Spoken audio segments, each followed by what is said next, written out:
Welcome to the Master Your Millions podcast, the show all about your financial potential and leaving a legacy for future generations. Here are your hosts, Jason and Scott Henderson.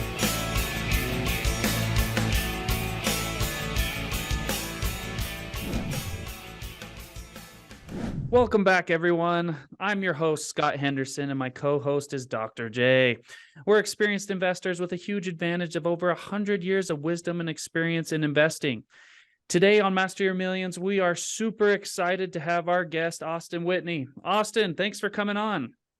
Absolutely. Thanks, y'all, for having me. You bet. You know, Austin is an interesting guy. He runs an interesting firm where they kind of do a trifecta of wealth revolving around insurance and real estate and franchises, buying businesses and things like that. It sounds like a multipreneur to me. Yeah. Or a serialpreneur. You started back in 2018, is that right? That's right. Yeah, I got my start in real estate in 2018. And I think anybody who's in real estate learns that there's different sources of funding that you need and different ideas out there. And you love the idea of passive income and buy and hold. So it just kind of led to everything else that I'm doing. Awesome. Now, before the show, Austin, we were talking a bit about your franchises you're doing with Dirty Dough down in Texas. What's going on there? That's right. So we're just in the very, very beginning stages, but we love the concept of cookies. Obviously, you know, Crumble has some great success. We looked into a couple of those franchises, just didn't feel like it was the right fit, and this Dirty Dough option came up, and they really honed in on what I really value of being able to own a business, but not be in the business, 100%. So we decided to purchase 2 locations in Austin, Texas. Again, we're just in the building stages, looking for real estate down there to actually purchase and lease out a space, but the opportunity is great and we're really excited about it. All right. Now that's quite a jump from real estate. So tell us how you got from A to B. That's a great question. And you're right. It is a jump from real estate. I have a project manager background in construction and in IT. And when the idea of cookies came, business systems are the same across the board. It's just a different product, right? So the idea of cookies and applying that to a project management construction background, I do have a little bit of customer service, but just the idea of ownership in business is what really piqued my interest. And I liked the idea of kind of diversifying. I don't think it's a really smart idea to throw all of your eggs in one basket. I still love real estate. I still love insurance. I still love, other businesses, but this just seemed like a great thing to invest in, and it just felt right. Love it. How long ago did that take place? We purchased, I think it was about 2 months ago. Typical store opening is about 6 to 8 months. So we're just in the nitty gritty right now, but we're hoping to be open early summer. Cool. And this is your first foray into franchises, I took it? Yes, that is correct. Yeah, first time, and we're, like I said, we're excited. And I think let me go back to your other question of how we kind of made that jump, and obviously taking the risk with our first franchises. I think when people think about investing into a business, they all think, oh, I have to start a business from the ground up, and I have to create all the systems. You have to be everything in that business. Whereas in franchising, it makes it so much easier because it's a done for you system. They teach you step by step what works, what doesn't work, the pitfalls to avoid. They already have their system set up. So really it's just a grab and run. It may be a little bit more expensive in the very beginning to get into it and get started, but they have it listed out from A to Z exactly what you need to do to be successful. And I do believe there's a higher success rate from franchising just from starting your own business. Yeah, I think so. And you said a minute ago that you like this Dirty Dough for the fact that it aligned more with your goals and the way you were thinking. Go into a little bit more detail there, what you mean by that. Obviously, it sounds like you have maybe interviewed or reviewed other business plans from other franchises, and just kind of lead us through that. Why you landed on this more specifically? Yeah, absolutely. So my biggest goal is to have time. I think the biggest currency that we have available, it's not money anymore, it's time. And so I want to accumulate more cash, more money, so I can have more time, because that's what's most important to me, to spend time with my family, to go and make memories with them. It's not, the nitty gritty of spreadsheets and, investing in business systems. I love it and I feel empowered by it, but I love spending time with my family more. And so my financial agency, that's kind of how I've structured it. I structured it and focus on three key aspects to protect and build wealth and give me my time back. And that's life insurance, real estate, and owning businesses. And so the dirty dough model, when we've researched all of the others, to Chick-fil-A, Crumble, there's a couple of others that we've researched, but they really want you to be in the store for the first 2 years. I'm not saying I'm not going to step foot in the store, but the dirty dough concept was, let's set it up so you don't have to be in the store as a 9 to 5, or a 9 to 7, 8 p.m. every single day, Monday through Saturday, right? So that was really the biggest thing, was you can invest in this, set it up, have it run, hire a manager, hire a GM. We purchased 2 locations that are within 10 miles of each other, so it just makes sense to have one GM run both locations. And so they report to me, and I get to be in Utah, they're in Texas, managing the day-to-day operations. I get an excuse to go back to Texas, which I love. And yeah, that was the biggest thing, is how can I invest my money to get my time back? I like really that versus purchasing a job that maybe Exactly. some of the other ones are. Sounds like to Exactly. me you may have read some classic books like Rich Dad Poor Dad. Yep. And this whole idea of having time freedom is a big deal. And it's something that our listeners are looking forward to and attempting to get to as well. What, other than money freedom, do you think adds to having time freedom? Could you restate that question? I'm not sure if I Well, understand. most people think, when I have X number of dollars, then I'll have time freedom. Right. And I don't know that that's a one-to-one correlation. I want to know, probe your mind a little bit at what you think. The goal is time freedom, time to be with your family, time to pursue your hobbies. By Mhm. the way, what are some of your hobbies? Man, I have too many expensive hobbies. Obviously, I like guns. Okay. Those are a little bit too expensive. I love to, be outdoors. I love boating. I think I'm going to advocate for boating here. I think it is the number one best way to trap your kids in a small confined space, and they absolutely love it. As some of my best memories growing up was going down to Lake Powell with my family, being on a houseboat, stuck together with all my cousins.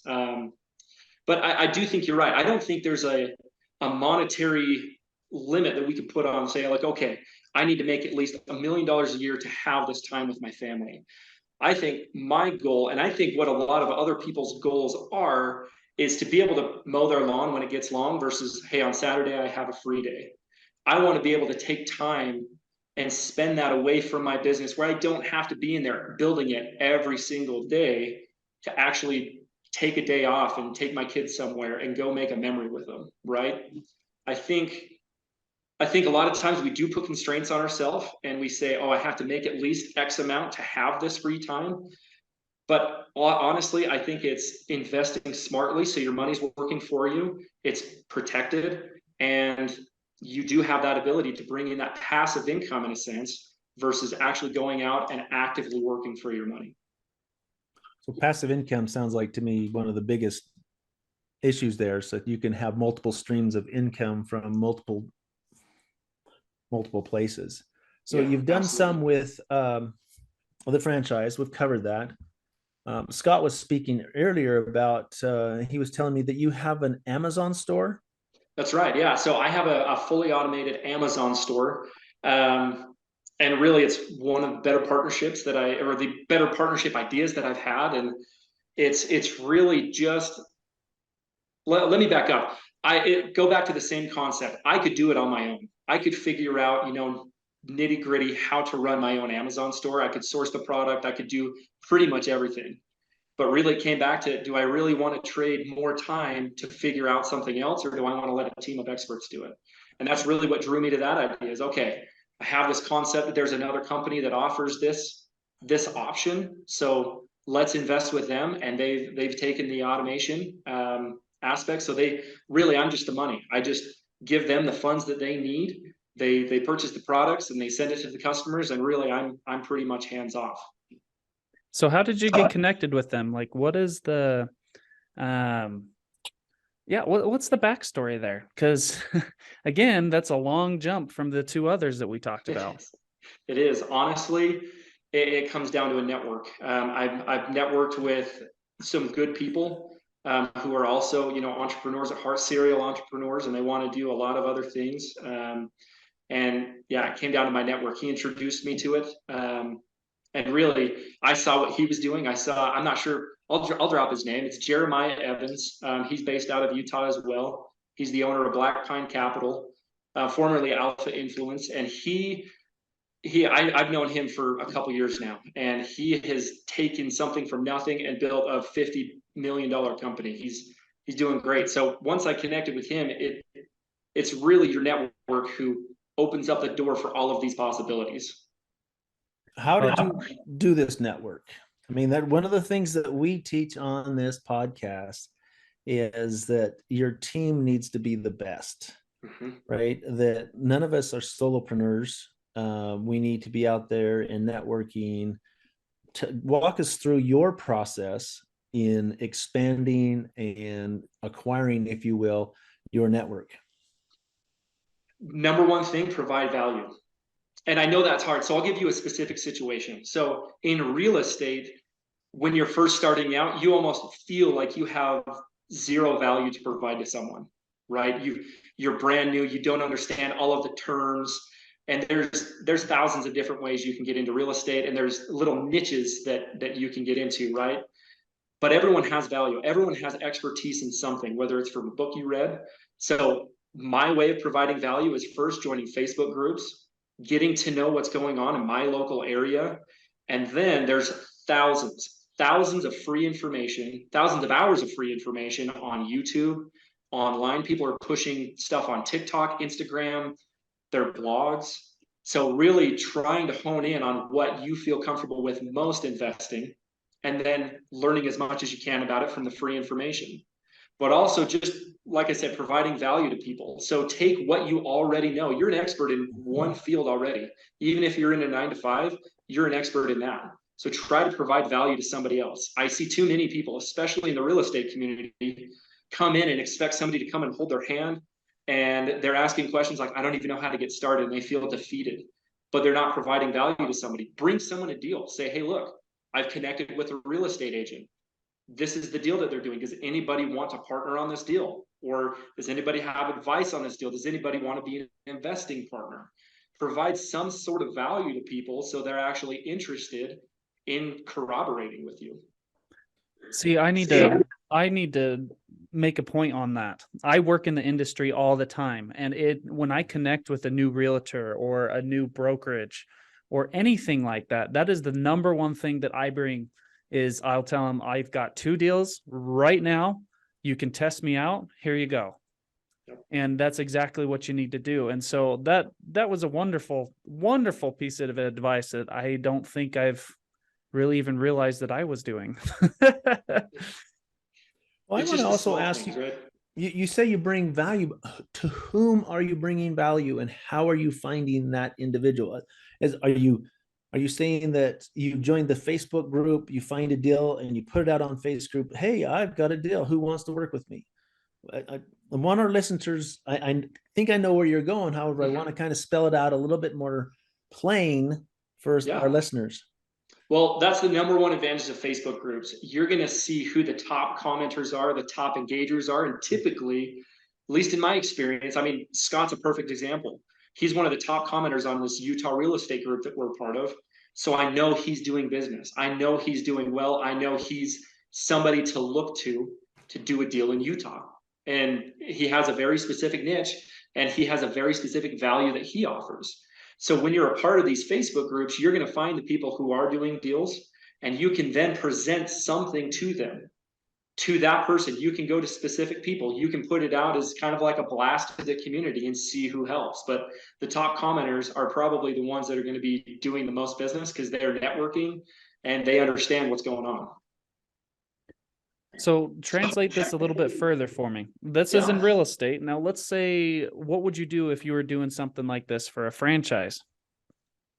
Great question.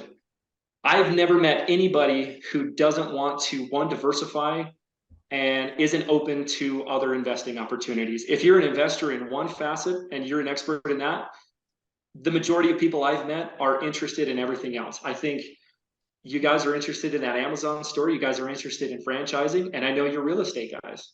So I know that if the numbers work, if investors are savvy and they understand rates of return, they understand, ROI, they're definitely going to be interested in something else. So it may not be your main gig to go to a real estate investment Facebook group and say, hey, I have this Amazon store. I haven't done that. I don't publicly go into those groups and say that, but if I'm connected with people from them, I can then introduce them and say, hey, look, I have this other investment opportunity. No harm, no foul. If you don't want to do it, just thought I'd bring it to you because you're part of my network. So that is the advantage, again, of being specific and niching in.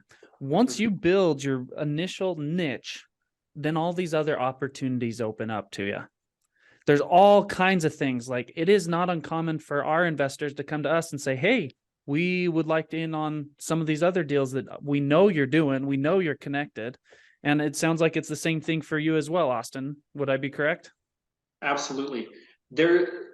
Like I said, if anybody's an investor, nobody's opposed to earning more income, passive income, no matter which way it is. If the numbers make sense, then it makes sense to them. But yeah, like you said, it's important to have a specific niche, to be the person to go to in that specific niche. And you're going to find so many people that are introduced to you just because of that. Wonderful. Any other advice as you're networking or for people to be able to network better? It's a great question. One, be likable. So as dumb as that sounds, I think we've all heard the phrase, it's not about what you know, it's who you know. I would add to that, and if they like you.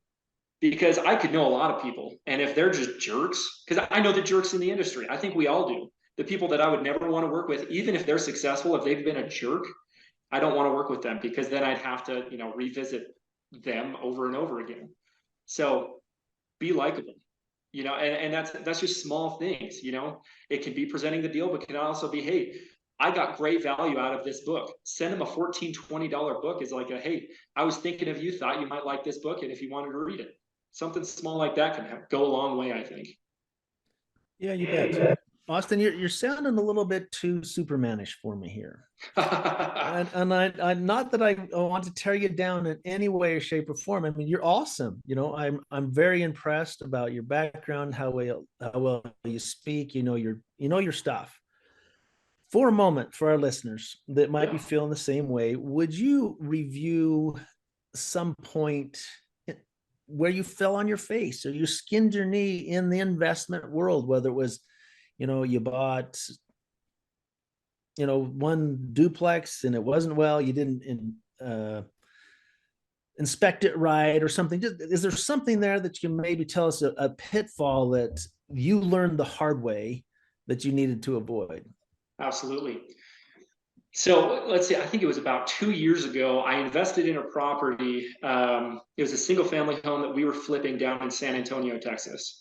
And we thought it was just a home run deal. I mean, after the numbers went out, we were going to make anywhere from 35 to 40 grand on it, which that's a healthy return in my book.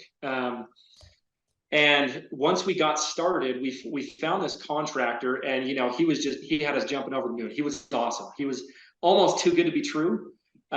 He had some previous projects. He had recommendations. He had all of the stuff lined up, and we ended up losing we lost our whole profit. We lost 35,000 to this guy because he had taken money, and we weren't the only ones. We found out there was a guy out of California who also invested with him at the same time and lost 50,000. So we consider ourselves lucky. We saved 15,000. We didn't lose 50, but yeah, we lost money on a flip because I didn't vet the contractor properly. And going back, I think I definitely would have asked more specific questions. I would have been smarter about the contract, and I would have definitely held him more accountable for the things that he said, and also had a third-party inspector. A How would third you party have- X factor, which would be Either my real estate agent, I've got some contacts down there that, I'm sure they would love to make $100 for a 30-minute drive. Just to go look at the property, tell them exactly what we are paying him on. If it's done correctly, if it's done nicely, like if it doesn't look like a crap job. So yeah, there's definitely things I've learned and money I've lost. How would you have vetted him better? I mean, you said third party coming in. Is there like what kind of questions would you have asked? And get into some of those details for us. Number one, like I said, having somebody else going out and looking at the property. I think he answered, like I said, in the very beginning, he answered all of the questions 100% how I wanted them answered. So having somebody going and looking at the stuff, he would take pictures since I'm out of state. He would take pictures of a specific area that looked really nice. I'll give you an example. The exterior of the home we asked to be painted white, and it was already a white color, but it was 60 years faded. So we asked him to go in and paint the home, and he asked for like half up front and then half when he was done. For the pictures, he took a picture of a specific spot on the house that looked really nice. I don't know what they did. I don't know if they just sanded it, double coated it, and it looked really good. But the rest of the house on the other side, it didn't look as good. So that's just a small example of, vetting him a little bit more as the project continues.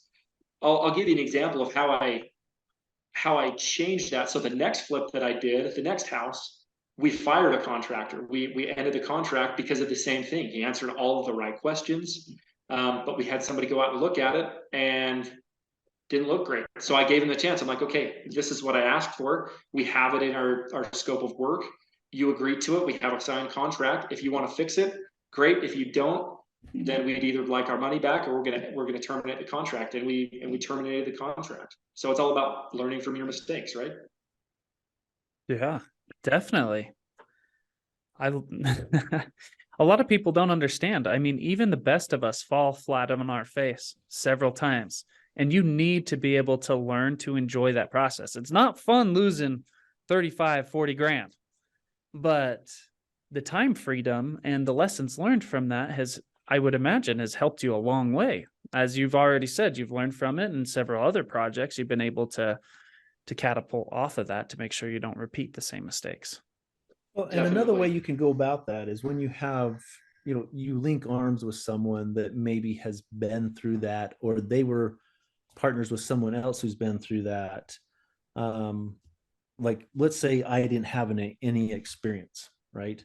And Austin's in my network, and I say, hey, Austin, I've got this fix and flip I'm looking at in Washington. So will you come in on with me? Here's the numbers, and it looks good.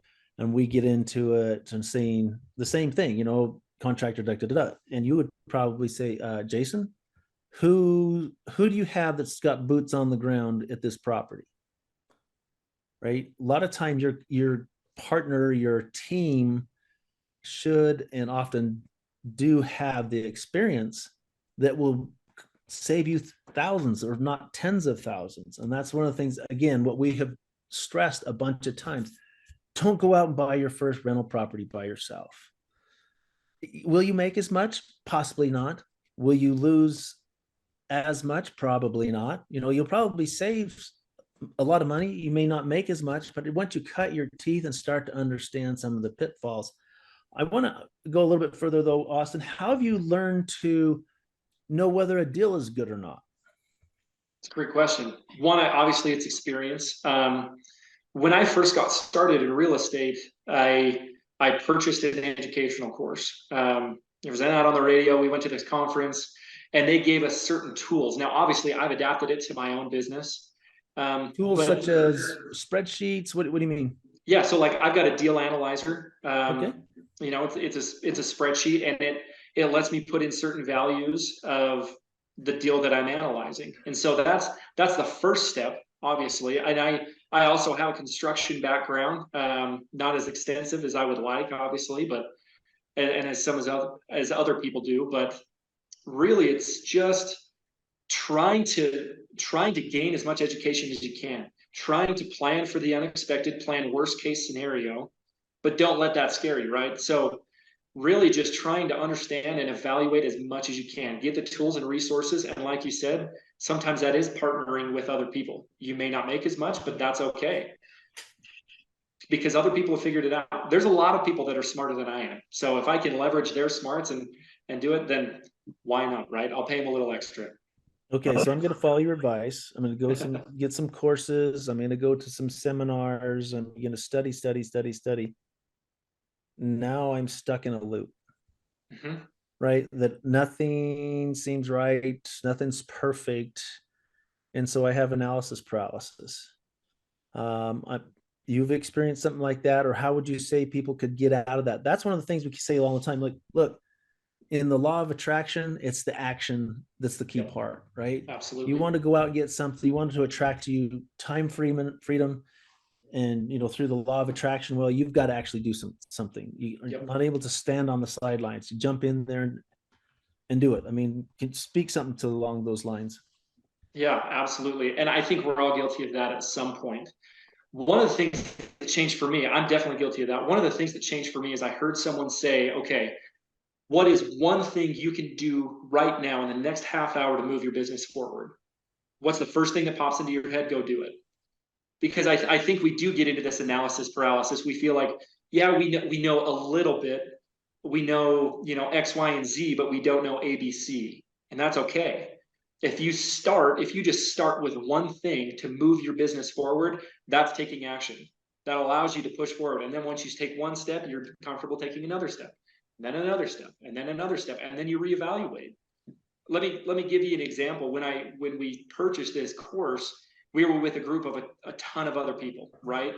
And we kind of linked up with a couple, to make ourselves feel better. I don't know, because we were all starting out. We were all brand new to this real estate investing idea, and there were three of us.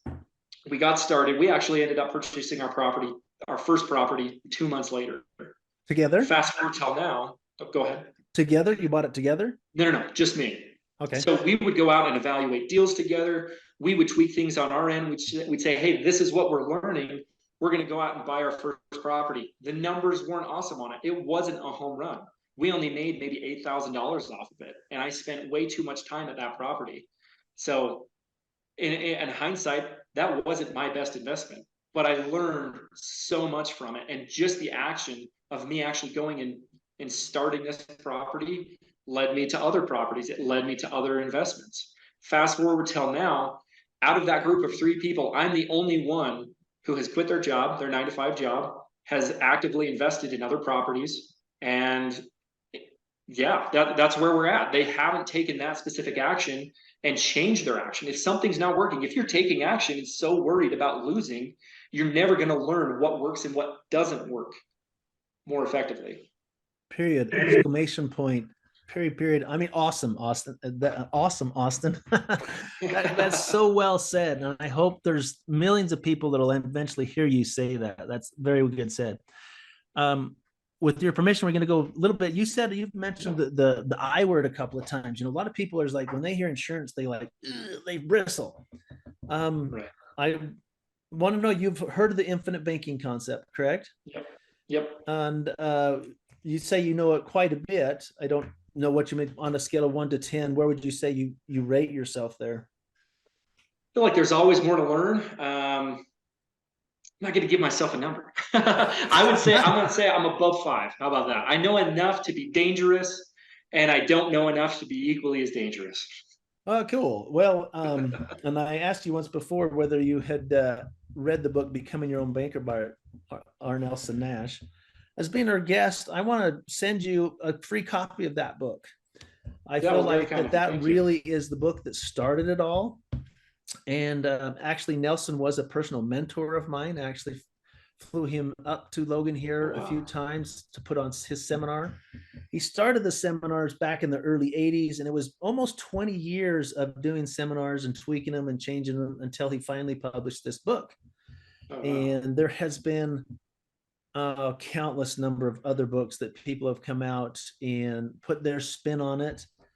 Some of them have been very gracious and reference back to his books. Say, yeah, I learned from the master, if you will. And I really kind of believe that in the whole realm, even he coined the infinite banking concept, which people hear. Probably one of the most well-known people that spun off from that was Bank on Yourself. It used to be advertised on the radio. So you know about it, think it's has potential and a good thing that can be used with these other investments. Both Scott and I do the exact same thing. I mean, for those that are looking on the video portion of this, I'm sitting in a building that's 100% financed using my policies, and I have multiple properties. In fact, Scott, how many doors are in that new project that we invested in this week? We just acquired another 167 doors in Louisiana. So that, for me, that investment was all generated and based through my insurance policies. I believe the same thing for you as well, Scott. That's correct. That's kind of the heartbeat to everything we do. And from talking with you, it sounds like that's something that you do as well. Let's do as well, which is really cool. That's good that you're in that space. Let's come back a little bit. You said you have some children. How many kids do you have? I have 2 kids. I've got a 2.5-year-old and a 6-month-old. Oh, wow. You're getting So much we're young sleep. here. I can't believe you're awake right now. Oh man, yeah. What, can you see the bags? I love it. I love it. You also mentioned a little bit about that you may help others get a franchise. Yes, that's definitely going to be something that I want to offer, is as we continue to set these up, and if the business works, which I 100% believe it will, that's why I bought 2, is to give people the opportunity to also invest. I think, at least in my experience, there's so many different ways to invest out there, and everyone feels like they need to be the expert. You need to be educated in every investment that you make. But as far as taking a business by the reins, there's other experts that can do it. So I want to offer a passive option for people to be a business owner, own a business, keep their time, invest, expect a healthy return, and have ownership in business. Love that. Offering a seat at the table, if you will, or a position on the team that you already have some other experts that can take care of some of the nitty gritties of the business or whatever the venture is, and that you can. Now, I've got a quick question as well. Now, I'm going to bring it back a little bit. So using insurance, is that how you're foreseeing to pass your wealth that you create in this life on to the next generation? Will definitely be one of the main tools that I'd use to pass wealth on to the next generation. Now, obviously I'm not a CPA and I'm 28 years old, so I'm not expecting to die anytime soon. But there's definitely some major benefits in a life insurance policy and passing that to the next generation. Absolutely. Yeah, my understanding is that is the single best benefit in the whole insurance or the whole tax code is life insurance. Absolutely. So I'm assuming then you have your will and trust all in place. We're trying. We're working on that. Constantly adjusting, but yeah, we need to finish that up for sure. Yes, that is something that don't let any grass grow under your feet there. We had a former guest on here that has been working, I believe it was 30 or 35 years, cleaning up some mess that happened with his grandfather and how, going through probate and everything. Yeah. And the reason we brought him on, because Scott and I also do some wills and trust work for people as well. So right on. That is something. Now I have great contact. Yeah, we'd be happy to link up with you, kind of show you what we've done, and even give you maybe another opportunity to bring to your people a very reasonable will and trust that's written by attorneys, some of the best attorneys in the country, actually. I love it. Absolutely. Scott, other questions? I have one last question before we get out of here. Yeah. 5 years time, you're 33 years old, your kids are finally sleeping at night. What does that look like? Where are you at? What does that look like? Man, honestly, I want to be somewhere a little further away from people. I'm kind of a recluse. I'm out here in Eagle Mountain to try to get away from people, but it keeps growing. definitely want to be in a position where I've helped other people. I want to help at least 1,000 people in that 5 years time protect and start growing their wealth. Now, I'm not going to say I'm the only education or I'm the only person that you should invest with, but I definitely want to be that resource for other people to help them understand some good investments, to help them make money. I would love to have, 1,000+ doors. I would love to just be in a space where I can, like I said, I'm not actively working in my business every single day. It brings me rewards. Like emotionally and mentally, it definitely brings, a sense of accomplishment every single day. But on a Tuesday afternoon, I want to go pull my kids out of school and we're going to go boating. That's the number one goal. Awesome. Absolutely awesome. Jason, please remember that. I've been trying to talk him into a boat for a year now. Jason, we need to talk about boats. I got some options for you. Well, awesome. Austin, any last words? Honestly, if anybody's listening and you feel like you're stuck and you don't know where to start, just think of that one thing. Think of the one thing that you can do today to get started, and then go do that thing. It may take you a week, it may take you a month, but just get started, because it's just going to snowball from there, and you're going to feel confident in taking actions. You may lose, but you're going to learn from your failures and just keep moving forward. Perfect. Jason? We're giving you a round of applause. I mean, it's sweet, Austin. Very, very well said. Thank you so much for being on our podcast. Hope that it's been good for you as well. We'll let you wrap it up, Scott. All right. Well, guys, thanks for tuning in. Remember that mastering your millions all starts with your mind and your team. Make sure they are the best. Also, if you'd like to connect with us, hit us up on Facebook, Instagram, Twitter, or shoot us an email. All the links are in the show notes down below. We'll catch you next time, everyone. Thanks for listening to Master Your Millions with Jason and Scott Henderson. Check the show notes for any links or contact information about today's guest. Make sure to follow the show so you don't miss any future episodes.